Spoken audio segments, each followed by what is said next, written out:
அப்போஸ்தலனாகிய பவுல் தீமோத்தேயுவுக்கு எழுதின 2ஆம் நிருபம். கிறிஸ்து இயேசுவினால் உண்டாயிருக்கிற ஜீவனை பற்றிய வாக்குத்தத்தத்தின்படி தேவனுடைய சித்தத்தினாலே இயேசு கிறிஸ்துவின் அப்போஸ்தலனாயிருக்கிற பவுல், பிரியமுள்ள குமாரனாகிய தீமோத்தேயுவுக்கு எழுதுகிறதாவது: பிதாவாகிய தேவனாலும் நம்முடைய கர்த்தராகிய கிறிஸ்து இயேசுவினாலும் கிருபையும் இரக்கமும் சமாதானமும் உண்டாவதாக. நான் இரவும் பகலும் இடைவிடாமல் என் ஜெபங்களில் உன்னை நினைத்து உன் கண்ணீரை ஞாபகம் பண்ணி சந்தோஷத்தால் நிறையப்படும்படிக்கு உன்னை காண வாஞ்சையாயிருந்து உன்னிலுள்ள மாயமற்ற விசுவாசத்தை நினைவு கூறுகிறதினால் என் முன்னோர்கள் முதற்கொண்டு சுத்த மனசாட்சியோடே ஆராதித்து வரும் தேவனை நான் ஸ்தோத்தரிக்கிறேன். அந்த விசுவாசம் முந்தி உன் பாட்டியாகிய லோவிசாளுக்குள்ளும் உன் தாயாகிய ஐனிகேயாளுக்குள்ளும் நிலைத்திருந்தது. அது உனக்குள்ளும் நிலைத்து இருக்கிறது என்று நிச்சயித்திருக்கிறேன். இது நிமித்தமாக நான் உன்மேல் என் கைகளை வைத்ததினால் உனக்கு உண்டான தேவ வரத்தை நீ அனல் மூட்டி எழுப்பிவிடும்படி உனக்கு நினைப்பூட்டுகிறேன். தேவன் நமக்கு பயமுள்ள ஆவியை கொடாமல் பலமும் அன்பும் தெளிந்த புத்தியுமுள்ள ஆவியையே கொடுத்திருக்கிறார். ஆகையால் நம்முடைய கர்த்தரை பற்றிய சாட்சியை குறித்தாவது அவர் நிமித்தம் கட்டப்பட்டிருக்கிற என்னை குறித்தாவது நீ வெட்கப்படாமல் தேவ வல்லமைக்கு ஏற்றபடி சுவிசேஷத்திற்காக என்னோடே கூட தீங்கு அனுபவி.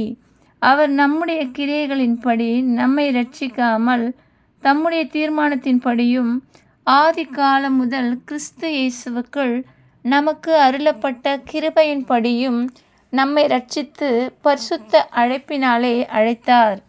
நம்முடைய இரட்சகராகிய இயேசு கிறிஸ்து பிரசன்னமானதினாலே அந்த கிருபை இப்பொழுது வெளிப்படுத்தப்பட்டது. அவர் மரணத்தை பரிகரித்து ஜீவனையும் அழியாமையையும் சுவிசேஷத்தினாலே வெளியரங்கமாக்கினார். அதற்கு நான் பிரசங்கியாகவும் அப்போஸ்தலனாகவும் புறஜாதியாருக்கு போதகனாகவும் நியமிக்கப்பட்டேன். அது நிமித்தம் நான் இந்த பாடுகளையும் அனுபவிக்கிறேன். ஆயினும் நான் வெட்கப்படுகிறதில்லை. ஏனென்றால் நான் விசுவாசித்து இருக்கிறவர் இன்னார் என்று அறிவேன். நான் அவர்களிடத்தில் ஒப்பு கொடுத்ததை அவர் அந்நாள் வரைக்கும் காத்து கொள்ள வல்லவராயிருக்கிறார் என்று நிச்சயித்திருக்கிறேன். நீ கிறிஸ்துவை பற்றும் விசுவாசத்தோடும் அன்போடும் என்னிடத்தில் கேட்டிருக்கிற ஆரோக்கியமான வசனங்களின் சட்டத்தை கை கொண்டிரு. உன்னிடத்தில் ஒப்புவிக்கப்பட்ட அந்த நற்பொருளை நமக்குள்ளே வாசம் பண்ணுகிற பரிசுத்த ஆவியினாலே காத்துக்கொள். ஆசியா நாட்டில் இருக்கிற யாவரும் அவர்களில் பிகெல்லு எர்மேக்கெனே முதலாய் என்னை விட்டு விலகினார்கள் என்று அறிந்திருக்கிறாய். ஓநேசிப்போருவின் வீட்டாருக்கு கர்த்தர் இரக்கம் கட்டளையிடுவாராக. அவன் அநேக தரம் என்னை இளைப்பாற்றினான். என் விலங்கை குறித்து அவன் வெட்கப்படவும் இல்லை. அவன் ரோமாவில் வந்திருந்தபோது அதிக ஜாக்கிரதையாய் என்னை தேடி கண்டுபிடித்தான்.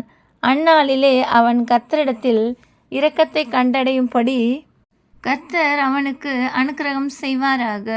அவன் எபேசுவிலே செய்த பற்பல உதவிகளையும் நீ நன்றாய் அறிந்திருக்கிறாயே. ஆமென்.